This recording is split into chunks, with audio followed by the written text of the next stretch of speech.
ओम शांति। 7 जनवरी 2025 की साकार मधुर है। बाबा कहते मीठे बच्चे, तुम अपने को संगम योगी ब्राह्मण समझो तो सत्योगी झाड़ देखने में आएंगे और अपार खुशी में रहेंगे। प्रश्न, जो ज्ञान के शौकीन बच्चे हैं उनकी निशानी क्या होगी? उत्तर, वे आपस में ज्ञान की ही बातें करेंगे, कभी परचिंतन नहीं करेंगे।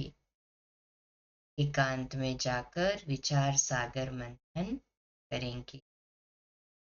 दूसरा प्रश्न, इस सृष्टि ड्रामा का कौन सा राज तुम बच्चे ही समझते हो?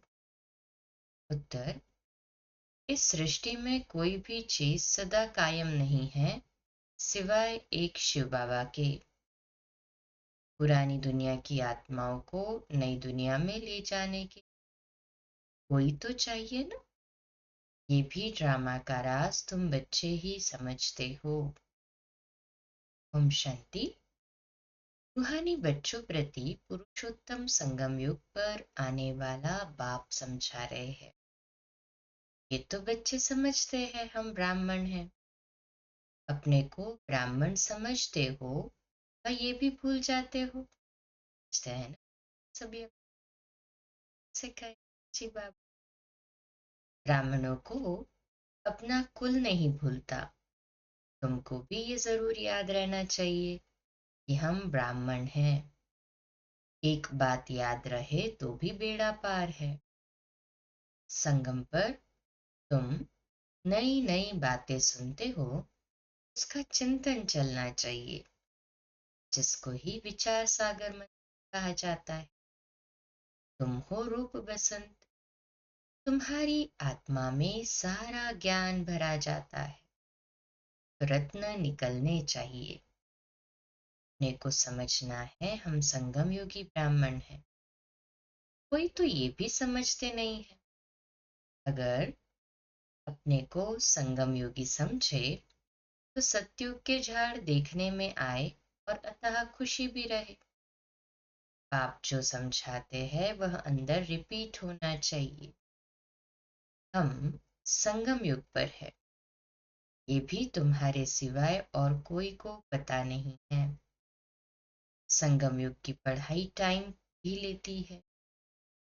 ये एक ही पढ़ाई है नर से नारायण, नरकवासी से स्वर्गवासी बनने। है ना पूरा निश्चय है? हाँ जी बाबा।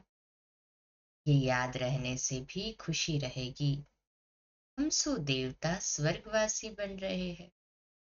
संगम युगवासी होंगे तब तो स्वर्गवासी बने ना। आगे नरकवासी थे तो बिल्कुल गंदी अवस्था, गंदे काम करते थे। अब वह मिटाना है। मनुष्य से देवता स्वर्गवासी बनना। कोई की स्त्री मर जाती है, तुम पूछो हमारी युगल कहाँ है, कहेंगे वह स्वर्गवासी हो। स्वर्ग क्या चीज है वह तो नहीं जानते। अगर स्वर्गवासी हुई फिर तो खुश होना चाहिए ना कि तुम बच्चे इन बातों को जानते हो। अंदर विचार चलना चाहिए। हम अभी संगम पर है, पावन बन रहे हैं। स्वर्ग का वर्षा बाप से ले रहे हैं। ये घड़ी घड़ी सिमरन करना है, भूलना नहीं चाहिए। परंतु माया भुलाकर एकदम कलयुगी बना देती है। एक्टिविटी ऐसी चलती है जैसे एकदम कलयुगी। वह खुशी का पारा ही नहीं रहता। शक्ल जैसे मुर्दे मिसल। बाप भी कहते हैं सब कामचिता पर बैठ जलकर मुर्दे हो पड़े हैं। तुम जानते हो हम मनुष्य से देवता बनते, वो खुशी होनी चाहिए ना।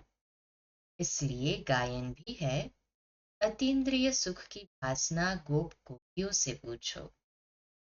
तुम अपने दिल से पूछो, हम उस वासना में रहते हैं। तुम ईश्वरीय मिशन हो ना। ईश्वरीय मिशन क्या काम करती? पहले तो शूद्र से ब्राह्मण, ब्राह्मण से देवता बनाती। हम ब्राह्मण, ये भूलना नहीं चाहिए। वह ब्राह्मण तो झट कह देते, हम ब्राह्मण, वह तो है कुक की संतान, तुम हो मुखवंशावली। तुम ब्राह्मणों को बहुत नशा होना चाहिए। गाया हुआ भी है ब्रह्मा भोजन। तुम किसी को ब्रह्मा भोजन खिलाते हो तो कितने खुश होते हैं। हम पवित्र ब्राह्मणों के हाथ का खाते हैं। मनसा वाचा कर्मणा पवित्र होना चाहिए। कोई अपवित्र कर्तव्य नहीं करना चाहिए। टाइम तो लगता है, जन्मते ही तो कोई नहीं बनता। हल गायन है सेकंड में जीवन मुक्ति। बाप का बच्चा बना और वर्षा मिला। एक बार पहचान कर कहा, ये प्रजापिता ब्रह्मा है। ब्रह्मा वलद शिव। निश्चय करने से ही वारिस हो जाता है। फिर अगर कोई अकर्तव्य करेंगे तो सजाएं बहुत खानी पड़ेगी। जैसे काशी कलवट का समझाया है, सजा खाने से हिसाब किताब चुकता हो जाता है। मुक्ति के लिए ही कुएं में कूदते थे। यहाँ तो ये बात नहीं। शिव बाबा बच्चों को कहते हैं, माम एकम याद करो। कितना सहज है। फिर भी माया का चक्र आ जाता है। ये तुम्हारी युद्ध सबसे जास्ती टाइम चलती। बाहुबल की युद्ध इतना समय नहीं चलती। तुम तो जब से आए हो युद्ध शुरू है। पुरानों से कितनी युद्ध चलती। नए जो आएंगे उनसे भी चलेगी। उस लड़ाई में भी मरते रहते हैं। दूसरे शामिल होते रहते हैं। यहाँ भी मरते हैं। वृद्धि को भी पाते हैं। झाड़ बड़ा तो होना ही है। बाप मीठे मीठे बच्चों को समझाते, ये याद रहना चाहिए। वह बाप भी है, सुप्रीम टीचर भी है, सदगुरु भी। श्री कृष्ण को तो सदगुरु, बाप, टीचर नहीं कहेंगे ना। तुम्हें सबका कल्याण करने का शौक होना चाहिए। महारथी बच्चे सर्विस पर रहते हैं। उनको तो बहुत खुशी रहती है। जहां से निमंत्रण मिलता है भागते। प्रदर्शनी सर्विस कमेटी में भी अच्छे अच्छे बच्चे चुने जाते हैं।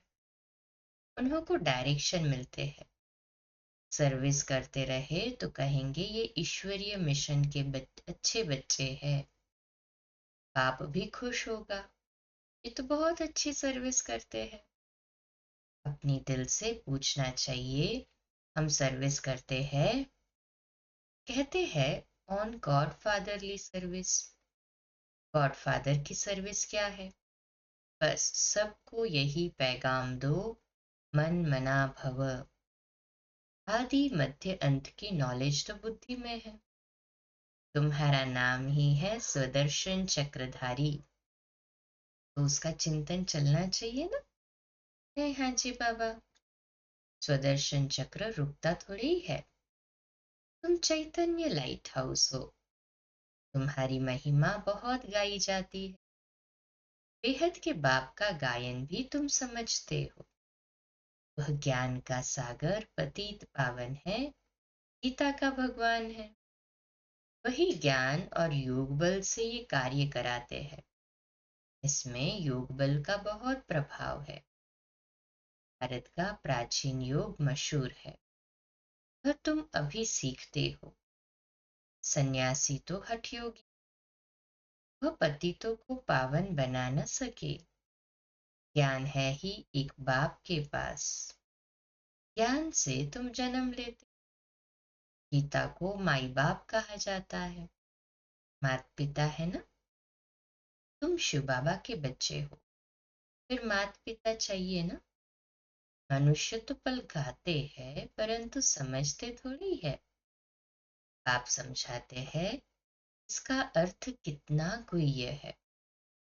गॉड फादर कहा जाता है, फिर माता पिता क्यों कहा जाता? बाबा ने समझाया, फल सरस्वती है, परंतु वास्तव में सच्ची सच्ची मदर तो ब्रह्मपुत्रा है। सागर और ब्रह्मपुत्रा है, शिव बाबा और ब्रह्मा बाबा। पहले पहले संगम इनका होता है, बाबा इनमें प्रवेश करते। कितनी महीन बातें हैं ना। बहुतों की बुद्धि में ये बातें रहती नहीं जो चिंतन करे। बिल्कुल कम बुद्धि, कम दर्जा पाने वाले हैं। उन्हों के लिए बाप भी कहते हैं अपने को आत्मा समझो। ये तो सहज है ना। हम आत्माओं का बाप है परमात्मा। वह तुम आत्माओं को कहते हैं माम एकम याद करो तो विकर्म विनाश हो। ये है मुख्य बात। दल बुद्धि वाले बड़ी बातें समझ न सके, इसलिए गीता में भी है मना भव। सभी लिखते हैं बाबा याद की यात्रा बहुत डिफिकल्ट है, घड़ी घड़ी भूल जाते हैं, कोई न कोई पॉइंट पर हारते हैं। ये बॉक्सिंग है माया और ईश्वर के बच्चों की। इसका किसको भी पता नहीं। बाबा ने समझाया है माया पर जीत पाकर कर्मातीत अवस्था में जाना है। पहले पहले तुम आए हो कर्म संबंध में, उसमें आते आते फिर आधा कल्प बाद तुम कर्म बंधन में आ गए हो। पहले पहले तुम पवित्र आत्मा थी। कर्म बंधन न सुख का न दुख का था। फिर सुख के संबंध में आए। ये भी अभी तुम समझते हो हम संबंध में थे, अभी दुख में है, फिर जरूर सुख में होंगे। नई दुनिया जब थी तो मालिक थे, पवित्र थे। अभी पुरानी दुनिया में पतित हो पड़े हैं। फिर हम सो देवता बनते हैं, तो ये याद करना पड़े ना। पाप कहते हैं मुझे याद करो तो तुम्हारे पाप मिट जाएंगे, तुम मेरे घर में आ जाएंगे, पाया शांति धाम सुख धाम में आ जाएंगे। पहले पहले जाना है घर। पाप कहते हैं मुझे याद करो तो तुम पवित्र बनेंगे। मैं पतित पावन तुमको पवित्र बना रहा हूं घर आने लिए।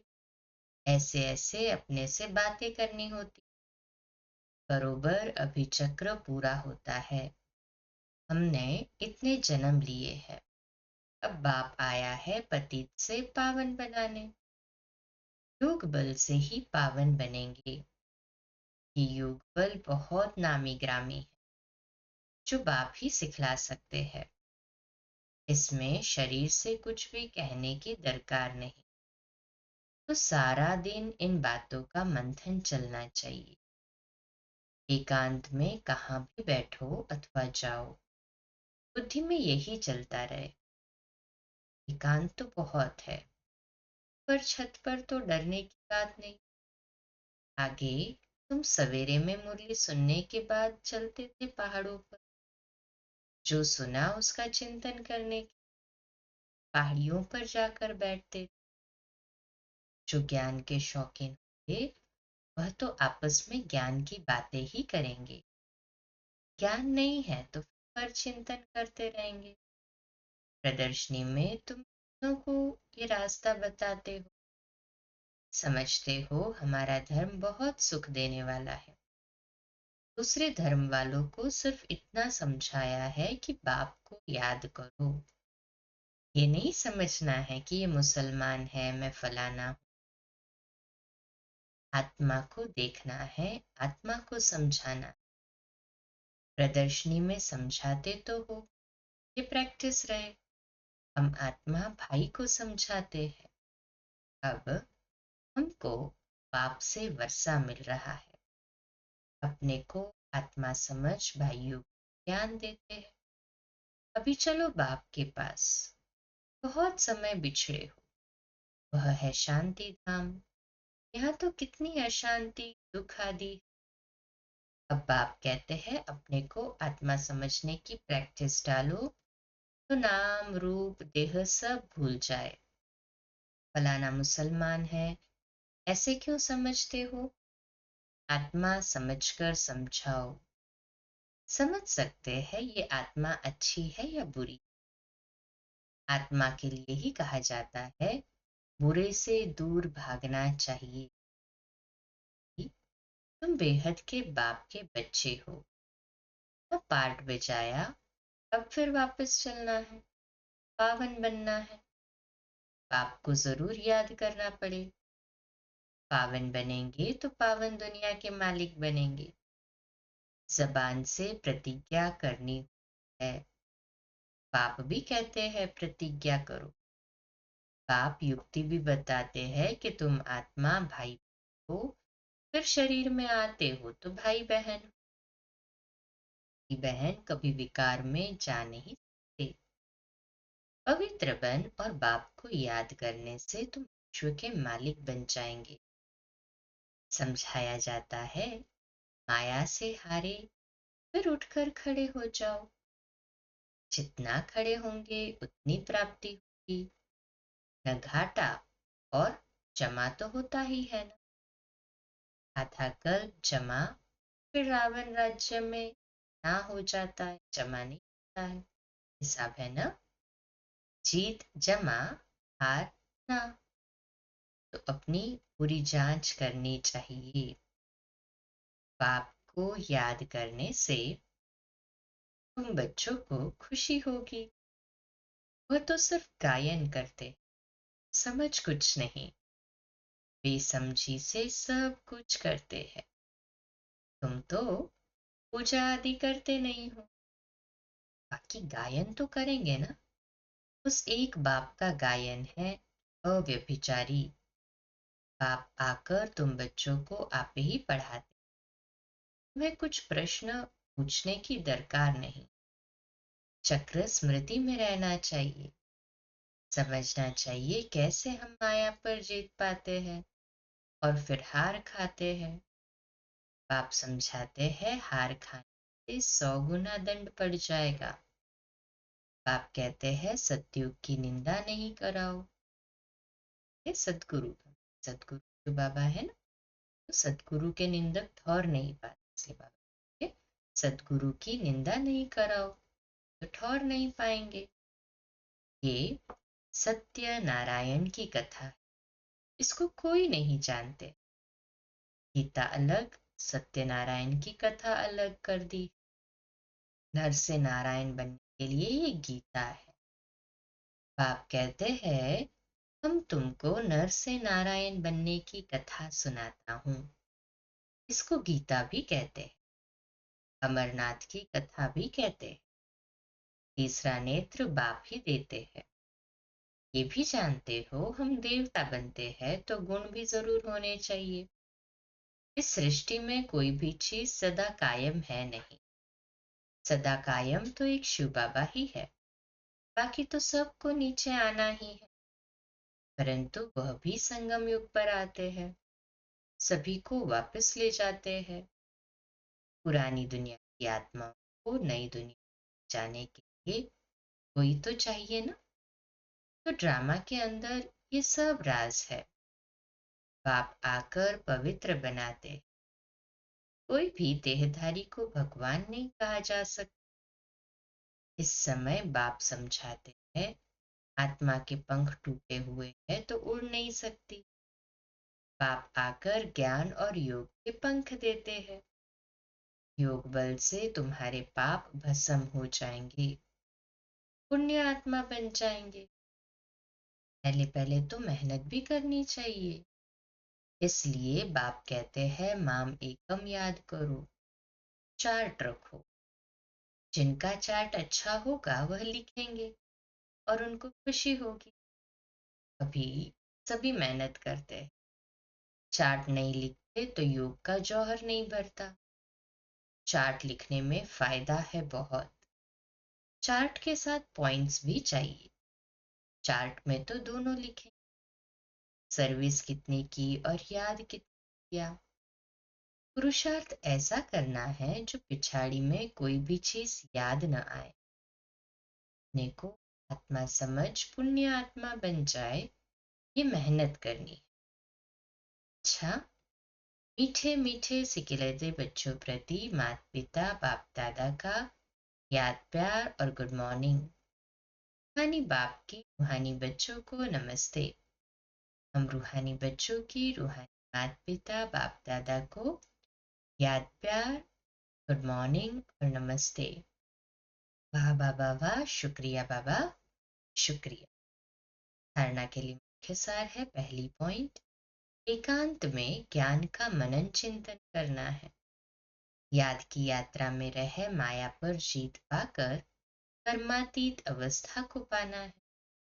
दूसरी पॉइंट, किसी को भी ज्ञान सुनाते समय बुद्धि में रहे कि हम आत्मा भाई को ज्ञान देते हैं। नाम रूप देह सब भूल जाए, पावन बनने की प्रतिज्ञा कर पावन दुनिया का मालिक बनना है। आज का मीठा दान, स्वयं के प्रति इच्छा मात्रम अविद्या बन, बाप समान अखंड दानी परोपकारी भव। विश्लेषण, जैसे ब्रह्मा बाप ने स्वयं का समय भी सेवा में दी, स्वयं निर्माण बन बच्चों को मान दिया, काम के नाम की प्राप्ति का भी त्याग किया, नाम मान शान सब में परोपकारी बने, अपना त्याग कर दूसरों का नाम किया, स्वयं को सदा सेवाधारी रखा, बच्चों को मालिक बनाया, स्वयं का सुख बच्चों के सुख में समझा। ऐसे बाप समान इच्छा मात्रम अविद्या अर्थात मस्त फकीर बन अखंड दानी परोपकारी बनो, तो विश्व कल्याण के कार्य में तीव्र गति आ जाएगी, केस और किस्से समाप्त हो जाएंगे। स्लोगन है, ज्ञान गुण और धारणा में सिंधु बनो, स्मृति में बिंदु बनो। शक्तिशाली मंसा द्वारा प्रकाश का आज का अव्यक्त इशारा है कि आप बच्चे अपने श्रेष्ठ शक्तिशाली संकल्प द्वारा सकाश दो, कमजोरों को बल दो, अपने पुरुषार्थ का समय दूसरों को सहयोग देने में, दूसरों को सहयोग देना अर्थात अपना जमा करना। अभी ऐसी लहर फैलाओ, सेल्वेशन लेनी नहीं है, सेल्वेशन देना है, देने में लेना समाया हुआ है। अच्छा, आज का हमारा स्वमान है, मैं सेल्वेशन आर्मी हूँ, मैं सेल्वेशन आर्मी हूँ।